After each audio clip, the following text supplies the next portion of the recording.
Hi, Darren from Buzzards Field Ukuleles here. If you come to me from one of the previous videos I put together nearly 10 years ago, I'm speaking to you from the future. I've decided to update those videos as it's been some time since they were last put together, and hopefully the video quality and the sound quality will improve. The original videos were put together as a result of me taking my bass ukulele kits and the bass ukuleles and ukuleles that I built to various different festivals around the UK. Many people would ask me how to get started on the bass ukulele. Is it difficult? Especially if you're a ukulele player, the tuning seems a bit foreign. This series of videos is aimed at people like you wanting to get started and wanting a little bit of a pointer as to how to get going with that. Hope you enjoy. So what is a bass ukulele? Well, this is a bass ukulele. This particular bass ukulele was built out of a half-size Spanish guitar using one of the Buzzards Field kits that I put together. Originally introduced in 2007 by Roadside Music and Carla, a bass ukulele sits above the baritone in the ukulele family. It's tunes E, A, D, G and produces a proper bass register of notes starting at 44 Hz. What does a bass uke sound like? Well, it sounds like a double bass or an electric bass or any bass instrument you might care to think of. It sounds proper bass frequency notes. You might want to use it to play folk music. You might want to use it to play rock and roll. You might want to play pop. You might want to play jazz.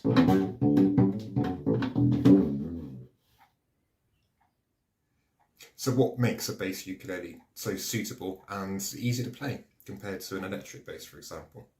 Well, in part it's the scale length. That is the distance between the nut and the saddle.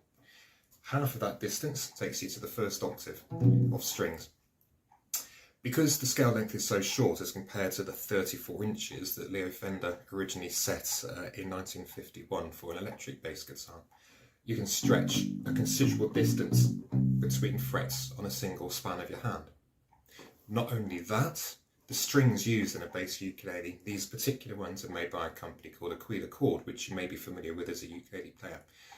These are thunderguts and they're a polyurethane and silicon compounds. They're soft, they feel quite rubbery and they're very kind on your fingers. It does take a short while to get used to playing them, but not very long. As an electric bass player as well, my fingers are very tough. And to begin with, there was a lot of pain as my fingers turned into blistery messes and then eventually started to callous up. Bass ukulele, you don't need to go through that pain. It's soft and easy to play with to begin with. The standard bass ukulele from the shelf would usually be a little smaller than this. As I say, this is a 21 scale instrument. Standard bass ukulele you might buy from the shelf will be somewhere in the region of 18 or 19 inches. I find that the slightly longer scale on the kits that I make and the kits that you can buy to convert your own instrument provide for slightly tenser strings which make them easier to play and less likely to roll underneath your fingers. The instrument has a larger soundboard. This is this part of the instrument which is where the sound is actually produced as the top vibrates and resonates. The chamber itself, the sound chamber, is larger as well, which produces a little bit more projection. So one of the reasons why bass uke is such good fun to play is it's so little. It's easy to put down and pick up, leave lying around on the sofa and annoy your partner with a quick jam from time to time. The bass uke we're going to be using today is a Buzzards Field Ukuleles bass, so you'll find this on the Buzzards Field Ukuleles website. Search online, will be there for you. First things first then, a bass ukulele is tuned in a way familiar to guitar players, bass players and double bass players. E, A, D, G, okay? Two ways of tuning it. In all honesty, the easiest way these days is to use an app which you might download on your Android phone or your iPhone. Very accurate, there's various ones there, most of them are free. I recommend you tune on one of those. Another way of tuning it is if you have a tuner built into your instrument. So this particular model has got a tuner built into it, as you'd find on the Plus Gold conversion kits, which I make as well. Recommend using those. The way it's tuned is as so.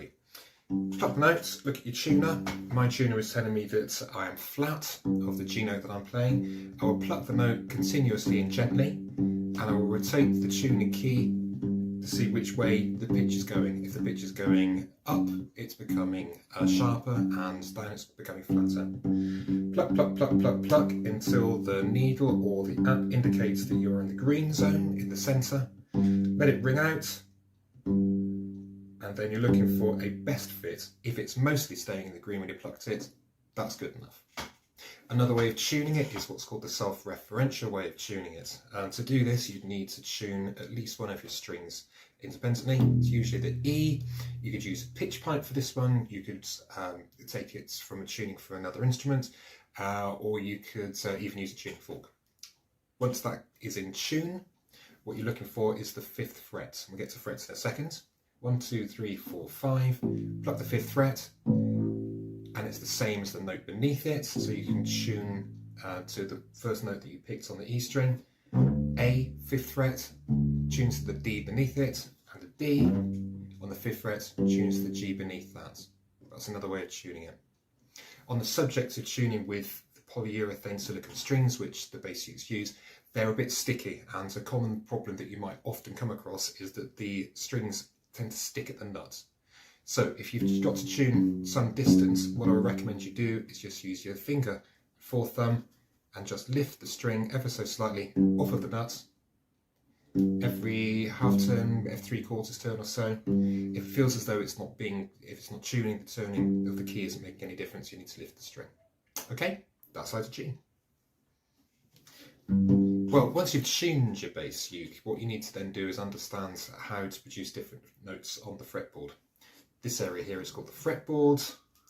The wire which goes between our fret wires, when we talk about frets, we're talking about the space between the fret wires. The very start of the fretboard is the nut. The first space is fret 1, fret 2, fret 3, fret 4.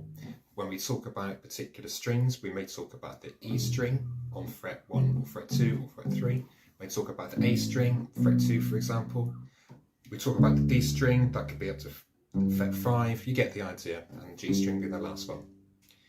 Often when people talk about top strings or the higher string, that's the string they're talking about there. Low string is the low pitch string here. Simple as that. This episode is entitled Picks, Plucks and Positions. So before we get any further, let me explain to you the best way of sitting and holding your ukulele. If you're going to be sat down, what I recommend you do is have the ukulele so that it is flat against your tummy, as flat as you can have it there. This is in order that as you hold with your left hand, if you're left-handed, you've got the best angle to get to the fretboard. It's very common to try and put the ukulele flat when you're trying to learn so you can see what's happening. To do that, your hand ends up in all sorts of strain positions. It's not good, don't do that. Put the ukulele flat against your tummy. To begin with, put the lower bout against your thigh, which brings the fretboard up against your eye level, which makes it easier for you to move your neck around to see what you're doing with your fingers. As time goes by, you'll be able to do this using muscle memory, and you won't need to look at the fretboard at all. Okay? If the ukulele starts to slide down your leg as you're holding it, I'd recommend either using a neck strap or simply use the inside of your arm to press the ukulele flat against your tummy, and you can play in such a way. You want to be holding your hand so that your fingers are draped down towards the strings. I would recommend you think about this as if you were trying to brush some dust off of your blanket, or maybe gently tickle a cat behind your ear. Most of the motion you're going to be taking is coming from your fingers, and the control of your hand is going to be coming from your wrist. You're not going to be using your elbow to move your hand up and down. It's not a strumming motion that you're going to be taking. So sit, relax, upright, ukulele on your leg, and then we're ready to begin. Good. Next question. Plectrums. Should we use a plectrum or not? There's no ukulele police. You can do what you want. However, I would recommend you don't use a plectrum, especially not to begin with. Main reason for this is that better technique is with your fingers when you play. You'll find that if you learn to play well with your fingers to begin with, it sets you up much better for a bit later on. Secondly, the strings themselves, being a synthetic compound, are soft, great for the fingers, but can be easily damaged with a plectrum, especially a hard one if you're using it. You won't snap a string, but you might cut it. If you must use a plectrum, I recommend you use a felt plectrum or a leather pick. People can use both of those. But to begin with, take my word for it, use your fingers, not your thumb, use your fingers. Chords. Can you play chords on the ukulele? Yes, of course you can. Can you play chords on a bass ukulele? Not really, no. It is possible to play a chord. It doesn't sound good though.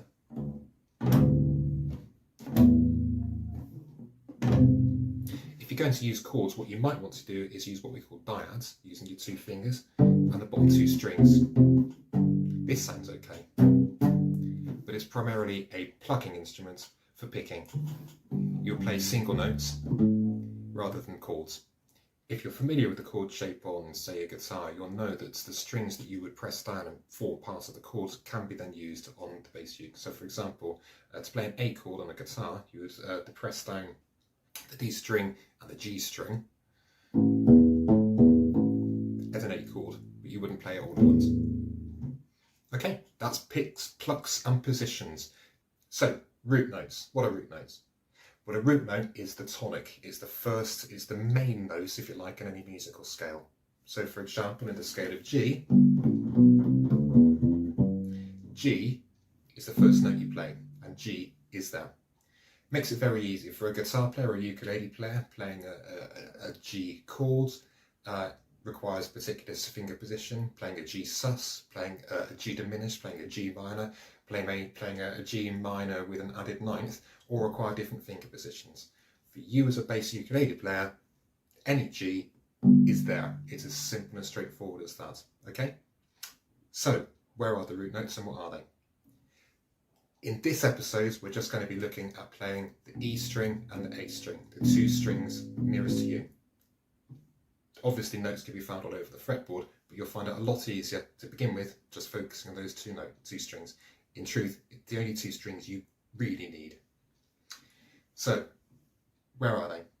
E note is the open, F is the 1st fret, G is the 3rd fret, A is the 5th fret. That 5th fret A is repeated by an open string on the 2nd, okay? So the A string open.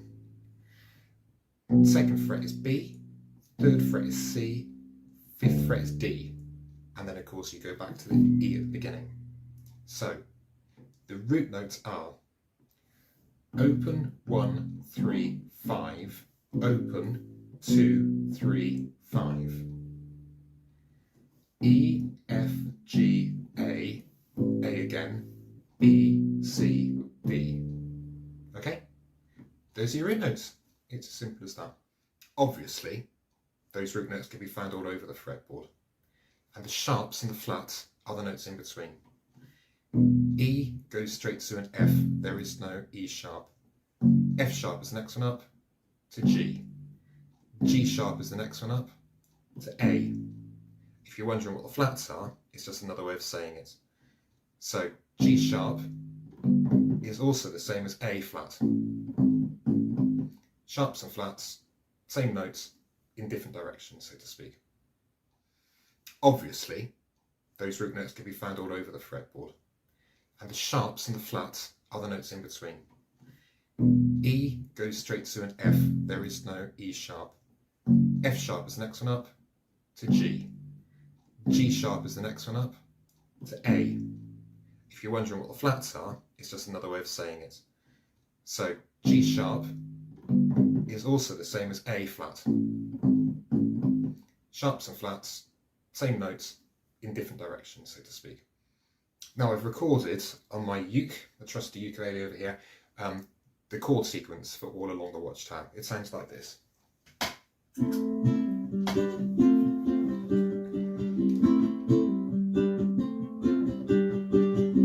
What we're going to do is we're going to join in with the chords and the single notes we've just played. So starting with the A, G, F, G, A, G, F, G, A, G, F, G.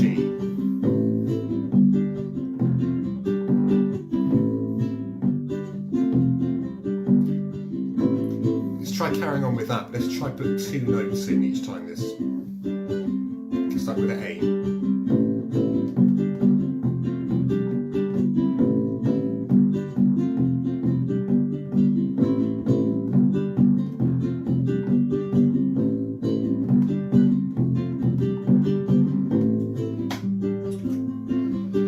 Hopefully you should notice by putting that extra degree of bass into it, how it lifts the music, how it makes it sound much better?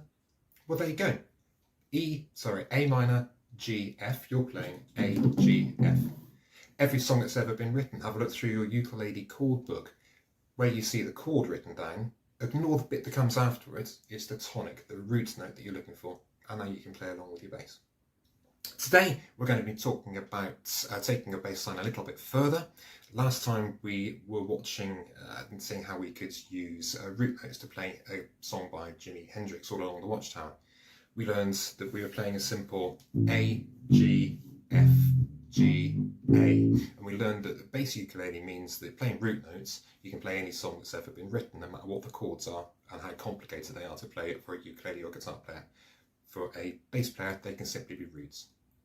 Before we are playing two notes in each of the phrases, what I'm going to suggest we do this time is we think about how we deaden the notes and how we increase or decrease the sustain on the notes. We can do that either by pressing down and letting the note ring, or we can shorten it by taking our finger off of the fret and deadening the string with it, or we can do the same thing with our plucking hands. We can put our finger onto the string and take the ring out of it in that manner. So what I suggest we do then is we're going to try playing All Along the Watchtower again, the same three notes. So that's going to be the A, the G and the F, but instead of going, we're going to play it a bit more like this.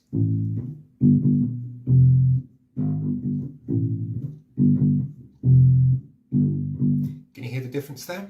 So, first note is normal, second time I'm going to do two short notes. I'm doing that by deadening in between with my plucking finger. Then I'm going to let those two ring out.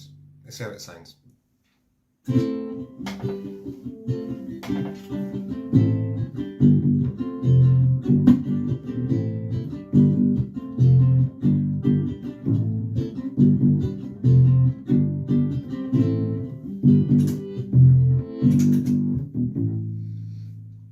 Pardon me. I hope you can notice there that made a bit of a difference and a bit more interest to the bass line that we were playing. What I'd like you to do then is go away and have a bit of a play with yourself. See if you can hear the percussive element, the rhythmical element of the bass coming in. It's an important part of an ensemble. It doesn't necessarily mean you've got to play lots of flashy notes and mess up and down with the fretboard. So what you should do then, go away, have a bit of a play yourself, have a bit of a try with those.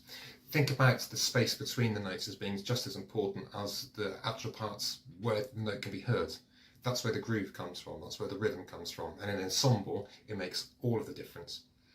Play off beat. Don't stick particularly to any rules that you've got in mind. Play just before the beat, play just after the beat. Play only once according to the whole bar. Let a note ring for a long time. Just do a couple of short sticky notes. Have a go with it and see if you can discover for yourself what works and what can really add the spice to the bass line that you're playing. Yeah.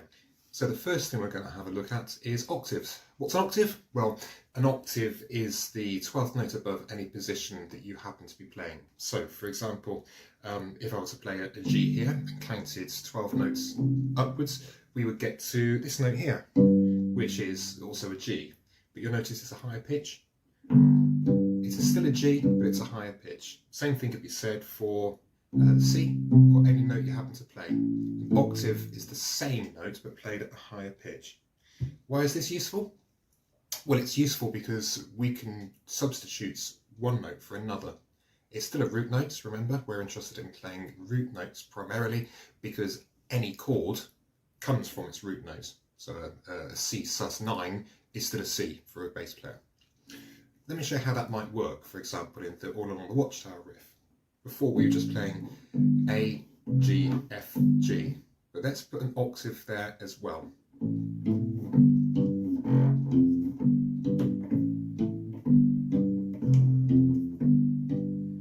Okay, sounds good, doesn't it? Let me show you how to find an octave now, because it's dead easy. So, take a close look at where my position is for, I'm going to play a G again. So, it's the E string, 3rd fret. Now what I'm going to do is going to then move down not one string, but 2 strings. I'm now playing on the D string, which is this one here. I'm now going to move forwards 2 frets. So my position is now thus: G, down 2 strings and across 2 frets. So root position, down 2 strings and across 2 frets. Okay, think of it like the corner of a square if you want to, like this. Okay, that's an easy way of finding where the octave is, and you can use that anywhere on the fretboard, and those 2 strings, the E string and the A string. So if I'm going to play on the 5th fret of the E string, where's the octave going to be? Down 2 strings, across 2 frets. There it is. Where's the F? Well, 1st fret, then I'm going to go down 2 strings and across 2 frets. There's the octave. Same thing could be done on the A string. So let's do the C. 3rd fret on the A string, just there. Down 2 strings, across 2 frets. Anywhere you like on the fretboard. As long as you play those 2, down 2 strings and across 2 frets, you find yourself an octave. Okay, so again.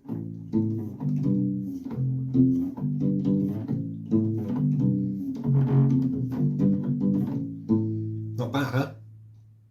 Let's see how that sounds.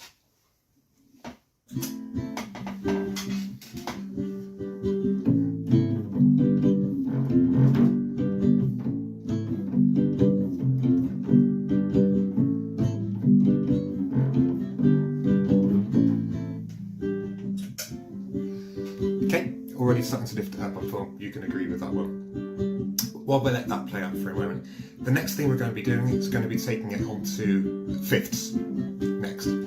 So what's a fifth? Well, the fifth is the 5th note in a musical scale. And again, it's very easy to sound, very easy to find. There's my G, there's the 5th for the G, which is the D. I'm going to play a C. Where's the 5th? It's the a G string. There it is. It's a G on the D string, and it's found very similar fashion. Okay, so you're going to play the root note you're looking for. This time you're going to drop just 1 string and 2 frets. So there's the G, down 1 string and across 2 frets. You've now got the 5th. Okay, I'll play it on the C position. So that's going to be A, 3rd fret, down onto the D string and across 2 frets. There you go. And you can play that 5th position anywhere you want, all over the fretboard. Why is that useful? Because it makes the bass line sound more interesting. The 5th is almost always in the chord that the guitar player or the ukulele player will be playing, or anybody happens to be playing. If it's a G, if it's a G minor, if it's a G7, it's going to have the 5th in it somewhere, probably. I'm not a musical expert, I stand to be corrected on that one. But here's how it might sound. Compared to the octave. You hear the difference? Let's put that alongside the music we've got.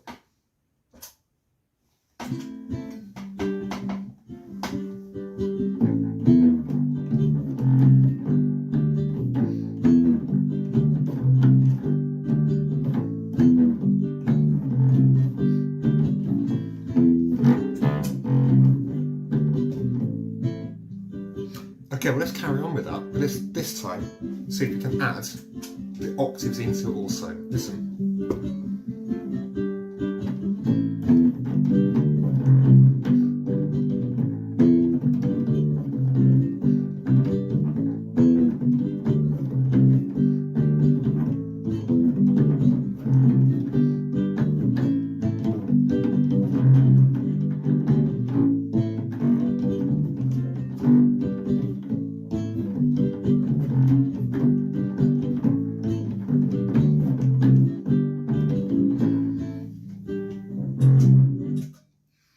There you go. Octaves and fifths. Combine that with your knowledge of rests and rhythms and pauses, and you've got all of the makings of a really interesting accompaniment to a uke group or to a guitar group or any ensemble. Bass is really important. It will elevate a piece of music like salt and pepper on a dish of food. Remember, the space in between the notes is just as important as the notes that you're playing. And also, remember, have fun, go and experiment, go and play. There's no ukulele police, there's no bass playing police. There might be guitar players police. Go and have some fun. Please feel free to comment below, and please remember, visit www.buzzardsfieldukuleles.co.uk or any of the usual shopping channels and inquire about making yourself your own bass ukulele. I'll see you again in another video. Good luck and happy plucking.